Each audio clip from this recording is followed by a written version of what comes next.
Bonjour à tous et bienvenue sur cette chaîne Malgré le Saint-Esprit. Et aujourd'hui, nous allons voir ensemble la deuxième chose à faire pour une vie synchronisée avec le Saint-Esprit. La fois dernière, nous avons parlé de la haute importance d'être conscient de la présence de Dieu, de matérialiser sa présence de Dieu. Et nous avons vu que notamment, ça va t'aider à en finir avec le sentiment de solitude, le sentiment de rejet. Parce que quand tu prends conscience de la présence de Dieu, elle se manifeste. Le Seigneur se manifeste à toi plus que jamais. Il devient réel, il te fortifie. On a aussi vu que il y a des péchés dont tu vas pouvoir te débarrasser. Et aujourd'hui, je voudrais qu'on voit la deuxième chose, le deuxième secret, qui est celui de la dépendance au Saint-Esprit. Vous connaissez tous ce verset que j'ai déjà partagé plusieurs fois avec vous, qui nous invite à vraiment nous laisser conduire par le Saint-Esprit. Et de cette manière, nous n'allons plus être livrés à nous-mêmes. Je vous assure que c'est tellement puissant de tout confier au Seigneur, c'est-à-dire de ne rien faire sans lui. Une vie vraiment extraordinaire. Ou si je peux résumer les choses en une phrase, on pourrait dire jamais sans le Saint-Esprit. Voilà, c'est ça. Dès que tu te réveilles le matin, c'est un peu comme une main qui est tendue, la main divine qui est tendue. Quand tu te réveilles le matin, tu as le choix de la prendre ou bien de l'ignorer. Moi, dès que j'ouvre les yeux, j'attrape la main de Dieu et il me conduit tout au long de la journée, sur tous mes sentiers. En fait, chaque journée est organisée par le Saint-Esprit, chacune de mes journées. Mais quand je le dis, c'est vraiment dans le détail près. Là, je reviens de mon culte. Par exemple, je me suis réveillée le matin, il fallait que je me prépare, que je m'habille. Je savais déjà comment j'allais être habillée. Vous voyez comment je suis habillée là? C'est le Saint-Esprit qui m'a donné la tenue du jour. Ça n'a l'air de rien pour vous, mais je vous assure que c'est tellement important. Quelqu'un va me dire, mais vraiment, c'est superficiel, c'est un détail. Non, ce n'est pas un détail. Je vous assure que hier, par exemple, pas plus tôt que hier, je suis partie à un programme donc, de l'église et le Seigneur m'avait déjà montré, parce que souvent c'est comme ça que ça se passe. Quelqu'un va aussi me demander, mais comment il fait pour te montrer la tenue que tu dois porter? Souvent, je me vois comment je vais m'habiller en avance. Ça se passe par des visions flash. Tu te vois plusieurs fois comment tu vas t'habiller. Ça peut aussi se passer par... je me rappelle une fois, j'avais une conférence, je devais intervenir, mais je ne savais pas comment j'allais me mettre. Je priais, mais je recevais rien. Mais ça, tu m'habilles comment? Mais je recevais rien. On était la veille. Et l'avant-veille, j'ai même essayé de commander, de trouver des tenues, parce que je me suis dit, bon, ça se trouve, il faut que je commande quelque chose d'autre. Mais je n'arrivais pas à trouver quelque chose de convenable. Donc, j'étais vraiment embêtée. Et la veille, c'était la veille ou l'avant-veille, je ne sais plus.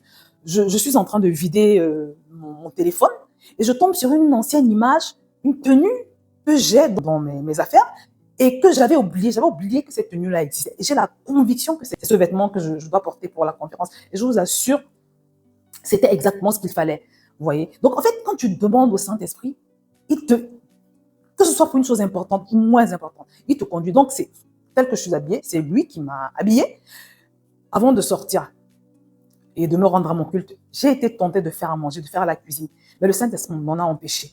Parce que quand tu lui recommandes ta journée, quand tu lui dis, Seigneur, tout au long de cette journée, je veux que ce soit vraiment pas un pas sans toi. Je veux tout faire par toi, par ta volonté. Il te conduit et tu vas voir, souvent il va te fermer des portes, il va fermer des portes devant toi. Souvent il va t'empêcher de faire des choses. Tout à l'heure, j'étais tentée de faire à manger avant de sortir. Une petite cuisine rapide, juste du poisson à mettre dans le four, mais il me fallait une certaine épice.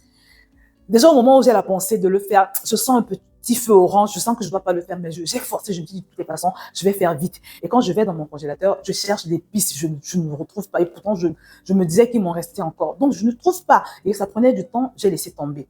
J'ai vraiment laissé tomber. Et je vous assure que je pense que c'est le Saint-Esprit qui m'a empêché de faire ce repas parce que mes enfants avaient déjà cuisiné hier, mais je ne voulais pas manger ce que les enfants avaient cuisiné. Donc, à l'heure où je sors, je me rends compte que si j'avais pris ces 10 minutes-là pour cuisiner, je serais arrivée en retard. Je ne sais pas si vous voyez. Donc, ça a l'air d'être des détails, mais ça te change la vie. C'est tellement important. Le Saint-Esprit te conduit dans les choix secondaires comme pour les choix importants. Il y a tellement de personnes qui se sont fait avoir, que ce soit sur le plan du business, sur le plan financier, sur le plan sentimental, parce qu'elles n'avaient pas interrogé le Saint-Esprit. D'accord? Je connais une bien-aimée qui m'a raconté une fois, ça lui est arrivé dans l'église en plus, hein, parce que malheureusement, l'église aujourd'hui est infiltrée par toutes sortes de personnes, donc c'est important d'en être conscient. Elle me dit qu'il y a un frère qui l'a abordé un jour, il lui a proposé de faire un business ensemble qui était très alléchant. Donc, elle a pris toutes ses économies qu'elle a données au frère et il a disparu. Et elle est restée dans l'amertume pendant des années à cause de cela. Simplement, si elle avait prié, si elle avait pris la peine de demander, Saint-Esprit, est-ce que tu es dans ce plan? Ça me plaît, ça m'intéresse, ça a l'air intéressant. Est-ce que tu valides? Si elle avait fait cette prière d'une façon ou d'une autre, le Saint-Esprit l'aurait empêché. Je ne peux pas compter le nombre de personnes qui sont mariées avec la mauvaise personne parce qu'on n'a pas pris le temps voilà, d'obtenir le go du Saint-Esprit, d'obtenir, comment je peux dire, oui, la validation du Saint-Esprit. D'accord? Je connais encore une sœur en Christ, elle, c'est la maison qu'elle a achetée. Elle achète une maison avant de se rendre compte que la maison avait tellement de problèmes. Elle n'arrêtait pas de faire des travaux et de refaire des travaux. Et à chaque fois, elle découvrait un nouveau problème. À un moment donné, elle m'a appelé, elle était en pleurs, elle m'a dit, mais je n'en peux plus de cette maison. Même avant de choisir une maison, même avant de choisir un quartier, Saint-Esprit, est-ce que j'y vais? Donc, comme je vous l'ai dit, moi, quand je me réveille le matin, en général, j'ai une idée de ma feuille de route parce que je reçois mes programmes hebdomadaires en avance. Des jours avant, je sais déjà à peu près comment sera ma semaine. Donc, tu vois, et la veille, j'affine ma feuille de route. Et quand je me réveille le matin, je sais en général à peu près à quoi va ressembler ma journée. Par exemple, des jours, je vais faire les courses. Je ne choisis pas un jour comme ça au hasard que je vais faire mes courses jeudi. Non, non, non. Saint-Esprit, quel est le meilleur jour? Quel est le jour approprié? D'accord? Parce que quand tu fais tes courses, quand tu choisis le jour conduit par l'esprit, tu vas te rendre compte que tu vas arriver dans le magasin. Il y aura tellement de choses de magasin. En fait, par exemple, moi, ça m'arrive souvent. Dans certains supermarchés, il y a des produits que tu as de manière saisonnière, pas tout le temps.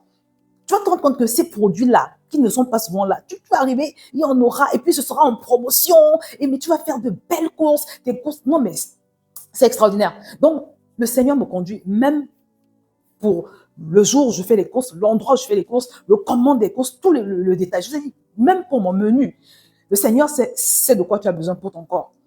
Je sais à peu près, j'ai une idée à peu près de ce que je vais cuisiner pendant la semaine. Mais souvent, quand je me réveille le matin, je vais valider.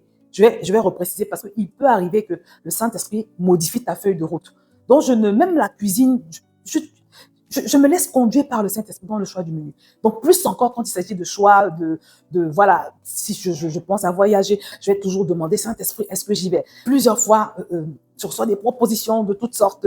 Parfois, on m'invite à des programmes, voilà, pour intervenir. Je vais toujours demander, Saint-Esprit, est-ce que je le fais? Et même, j'essaie d'anticiper et de demander au Saint-Esprit d'éloigner de moi. Parce que quand quelqu'un te demande d'intervenir, et des fois, quand tu sens que la personne n'a pas prié avant de te demander, tu le ressens, tu sens que ce n'est pas la volonté absolue de Dieu. Mais c'est difficile de dire non. Donc, ce que je fais souvent, c'est que j'anticipe. Je prie et je commande que ces choses-là s'éloignent de moi. C'est-à-dire tout ce qui n'est pas inspiré du Saint-Esprit. J'interdis, parce que la Bible nous dit que ce que nous interdisons sur cette terre sera interdit dans le ciel. J'interdis même que les gens me contactent. Les gens me contactent pour des programmes que le Saint-Esprit n'a pas inspirés. Vous voyez, donc c'est comme ça que je marche. Donc pour mes démarches administratives, le Saint-Esprit m'a demandé, pendant que je priais, il y a quelques jours, de prendre ma journée je crois que c'était jeudi, pour résoudre des questions administratives. Donc j'avais plusieurs coups de fil à passer, d'accord? Donc j'ai pris du temps pour passer ces coups de fil-là et j'ai prié avant.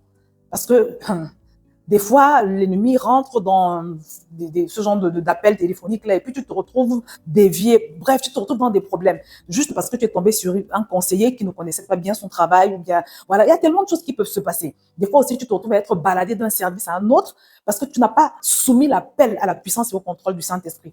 Moi, je me rappelle avoir fait 1 heure au téléphone pour un petit problème à résoudre que que finalement, quand j'ai eu l'interlocuteur final, le problème a été résolu en 2 minutes, même pas. Donc, en fait, quand tu soumets tes affaires au Saint-Esprit, quand tu recommandes, la Bible dit recommande à l'Éternel tes œuvres et tes projets réussiront. Non, mais ça fait toute une différence.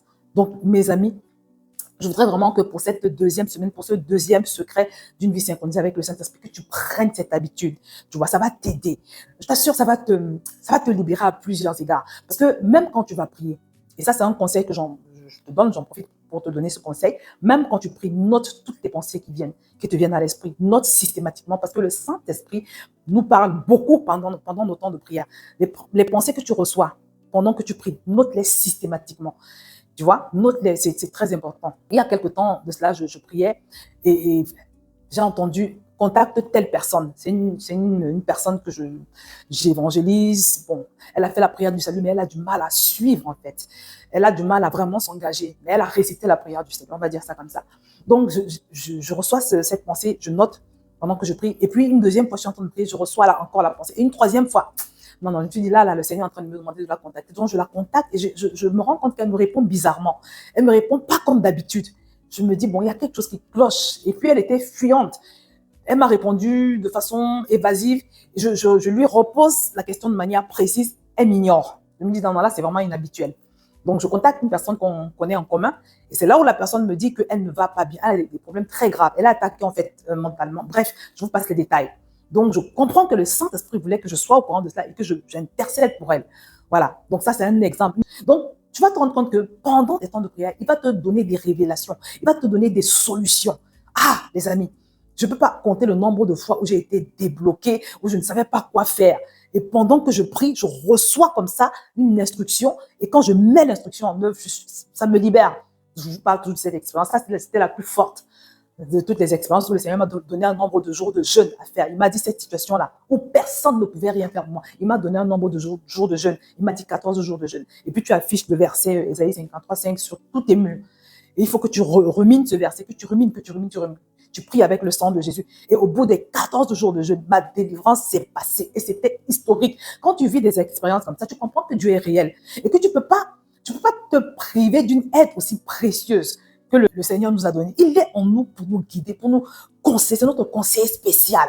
Donc, tu gagnerais beaucoup à vraiment entrer dans une interactivité avec lui, dans une dépendance totale avec lui. Tu seras la première bénéficiaire ou le premier bénéficiaire. Comme je l'ai dit, il va t'éviter beaucoup de pièges, beaucoup de choix erronés. Quand je vois comment les chrétiens souffrent aujourd'hui, des fois, on a des couples qui divorcent. Pourquoi? Parce qu'ils n'arrivent pas à s'entendre sur un sujet.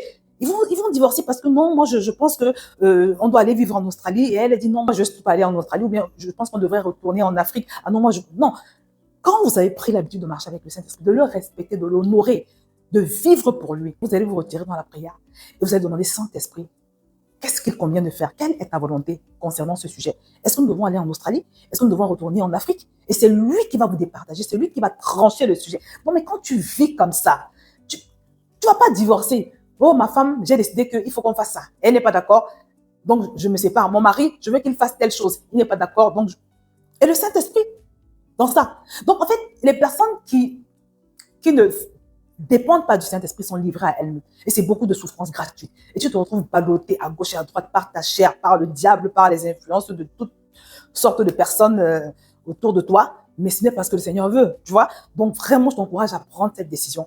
Et quelqu'un m'a demandé, mais comment ça se fait? Ça commence par une détermination. Détermine-toi à devenir une femme qui marche par l'esprit, un homme qui marche par l'esprit. C'est la première des choses à faire. Détermine-toi pour cela. Demande au Seigneur de t'aider et commence tout de suite. C'est-à-dire que quand tu as fini de regarder cette vidéo, quel était ton prochain plan? Tu avais peut-être l'intention de sortir. Demande au Seigneur, est-ce que j'y vais? Est-ce que tu as une autre préférence? Je prends un exemple. Peut-être que tu avais l'intention de faire les courses. Seigneur, quel est le meilleur endroit? Voilà, tu vois. Prie, prends l'habitude. Si tu avait l'intention de continuer à regarder des enseignements sur YouTube ou sur Facebook, je ne sais pas sur quoi tu vas regarder cette vidéo, demande au Saint-Esprit, qu'est-ce que je regarde? Conduis-moi. Parce que même pour ça, il faut être conduit par le Saint-Esprit. Parce qu'il y a beaucoup de contenus qui ne sont pas forcément bien pour ton âme, tu vois. Donc, sois conduit par le Saint-Esprit. Et le fait de rendre grâce, c'est-à-dire quand tu as fini une étape de ta journée, tu rends grâce. Ça va vraiment t'aider à te rappeler que tu dois recommander la prochaine étape ou si tu veux la prochaine chose à faire au Seigneur. Et aussi le fait de ruminer des versets. Il y a un verset, par exemple, le psaume 25, chapitre 5, qui nous dit « Conduis-moi dans ta vérité et instruis-moi, car tu es le Dieu de mon salut. » Ça, c'est un verset que tu peux ruminer souvent. Il y a aussi ce verset où le Seigneur nous dit « Je te conduirai, je te montrerai la voie à suivre, je t'instruirai. » Tu peux déclarer ce verset. « Seigneur, conduis-moi, montre-moi la voie à suivre, instruis-moi. » Donc, il faut prendre l'habitude aussi de ruminer ces versets. Ça va t'aider à ne pas oublier que tu dois l'interroger, tu vois. Et surtout, fais tout avec lui. Tout ce que tu fais, fais-le avec lui. Parce que la Bible dit que ce n'est ni par la force ni par la puissance, mais c'est par son esprit. Quand tu invites le Saint-Esprit dans ce que tu fais, en fait, tu es fortifié, tu n'es plus seul dans l'affaire. Et puis, tu vas voir la touche d'excellence quand tu arrives au travail. Avant même d'allumer ton ordinateur, tu recommandes ton travail au Seigneur. Tu vas voir, il y aura une dose d'excellence. Et puis, il y aura la bénédiction de Dieu sur ce travail. Il y aura la faveur même de Dieu sur ce travail. Tu vois, pour tout ce que tu fais, tu es chantre, tu as une répétition, recommande. Saint-Esprit, sois avec moi. Toujours avoir dans ta bouche la phrase Saint-Esprit, conduis-moi. Saint-Esprit, instruis-moi. Saint-Esprit, est-ce que je dois le faire? Est-ce que je le fais? Est-ce que je ne le fais pas? D'accord? C'est très, très, très, très important. En tout cas, prends cette habitude. Et tu vas voir qu'au fur et à mesure que tu vas lui démontrer que en fait, tu t'es abandonné à lui. Tu désires t'abandonner à lui. Tu désires que ce soit lui qui conduise ta vie. Quand tu vas lui démontrer ça, lui-même, il va te conduire spontanément C'est ce que je vis. Et c'est pour ça qu'il nous dit dans la parole, je vous ai proposé ce verset la dernière fois, approchez-vous de moi et je m'approcherai de vous. Tu vois, donc vraiment, au fur et à mesure que tu vas le consulter, non, non, vraiment, il va te conduire spontanément, vous allez devenir inséparables. Ta vie sera plus fluide, il y aura plus de sécurité dans tes choix. Tu vois, tu es élève, tu sais pas encore ce que tu vas faire après ton bac. Commence déjà à prier, tu vois. Commence déjà à demander au Saint-Esprit de te conduire et il va le faire. J'ai vu beaucoup d'étudiants, quand ils ont leur bac, ils commencent une filière et après, au bout de 3 ans, c'est pas ce que je voulais, ça m'intéresse plus. Non, finalement, le droit, c'est pas trop ce que je voulais. Et puis, elle recommence à zéro. Non, quand tu marches avec le Saint-Esprit, il n'y a aucune chance que ça arrive. Recommandez tous les aspects de vos vies au Saint-Esprit. C'est un choix de succès, c'est un choix de sécurité. Tu ne vas pas le regretter, mon bien-aimé. Donc, dans les jours à venir, on va faire comme la semaine dernière. La semaine dernière, on a fait voilà nos rapports de journée avec le Saint-Esprit du point de vue de la conscience de Dieu. Mais cette semaine, on va faire nos rapports de journée avec le Saint-Esprit du point de vue de la dépendance vis-à-vis du Saint-Esprit. Je vais vous dire comment il m'a conduit pendant mes journées et vous également. Vous allez me dire, vous allez partager en commentaire comment il vous aura conduit. Donc, tu commences là, maintenant et tu continues demain. Déjà, avant de dormir ce soir, tu prends un temps où tu te retires, tu pries, tu dis Saint-Esprit, montre-moi ce que je fais demain. Et à partir de ce moment-là, tu notes toutes les pensées que tu reçois. Ne t'inquiète pas, même si tu te trompes. Le lendemain, c'est-à-dire demain, quand tu vas commencer ta journée, il faudra qu'il valide. Il faudra écouter ton témoignage intérieur parce que le Saint-Esprit parle beaucoup et même principalement par témoignage intérieur. Quand au moment de faire un choix, tu te rends compte que tu es gêné, tu es mal à l'aise, tu es...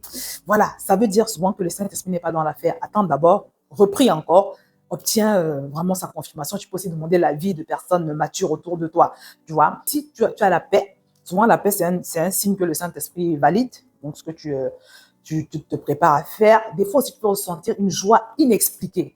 Donc, le Saint-Esprit utilise beaucoup le témoignage intérieur. Il va aussi te parler par la Bible. Souvent, il va te parler par des personnes autour de toi, par des prédications, par cette exhortation. Il est en train de te parler par une émission que tu regardes. Il peut te parler par voilà, une vidéo que tu regardes sur les réseaux sociaux. Il m'a parlé, moi je me rappelle une fois, par un slogan publicitaire. En fait, le Saint-Esprit te parle par tellement de mots. Je vais te mettre un enseignement que j'ai fait par écrit sur mon site internet où j'aborde spécifiquement le sujet. Mais comme je l'ai dit, pour aujourd'hui, interroge le Saint-Esprit en ce qui concerne la prochaine chose que tu avais l'intention de faire. Permets-lui de te conduire. D'accord? C'est très, très important. Et commence déjà à prendre même des instructions pour la semaine, pour ta tenue, pour ton menu. Voilà. Il parle souvent par pensée récurrente ou bien par vision flash. Donc, c'est ce que je voulais partager avec toi. Si tu as la grâce de pratiquer déjà ce que je suis en train d'aborder aujourd'hui, c'est-à-dire d'interroger le Saint-Esprit et qu'il t'a conduit pour aujourd'hui, tu peux déjà partager en bas de cette vidéo en commentaire pour aider les autres, pour aiguiller les autres. Tu peux déjà dire de quelle façon il t'a conduit pour la journée d'aujourd'hui. Et voilà, tu vas le partager et nous serons édifiés. Je vais m'arrêter là. Si tu regardes cette vidéo et que tu n'as pas fait la paix avec Dieu, sache que être conduit par l'Esprit, ça commence vraiment, véritablement par faire la paix avec Dieu. Parce que c'est quand tu reçois Jésus comme ton Seigneur et ton Sauveur que le Saint-Esprit vient habiter en toi et qu'il révolutionne ta vie. Voilà, mais être conduit par le Saint-Esprit, ça commence par recevoir Jésus dans son cœur. Je vais t'inviter à partager cette vidéo parce qu'il y a encore trop de monde, trop de chrétiens qui ne savent pas qu'ils peuvent fonctionner avec le Saint-Esprit, qu'ils doivent fonctionner avec le Saint-Esprit. Donc vraiment, je t'encourage vivement à le faire. Et reste connecté. Partage vraiment cette vidéo abondamment et reste connecté parce que dans les jours qui viennent, on va prendre le temps d'aborder tous les autres points, les autres principes d'une vie synchronisée avec le Saint-Esprit. Je t'encourage également à prendre mon livre qui est beaucoup plus explicite. Tu vas pouvoir aller en profondeur et faire des bilans avec ta famille. Tu vas trouver des exercices dedans. C'est un livre qui est très pratique. C'est un guide en fait. N'hésite pas. Donc voilà, je vais m'arrêter là pour aujourd'hui. Si tu n'es pas encore abonné, bien évidemment, abonne-toi. Et je te dis à très bientôt sur cette chaîne. Que le Seigneur te bénisse.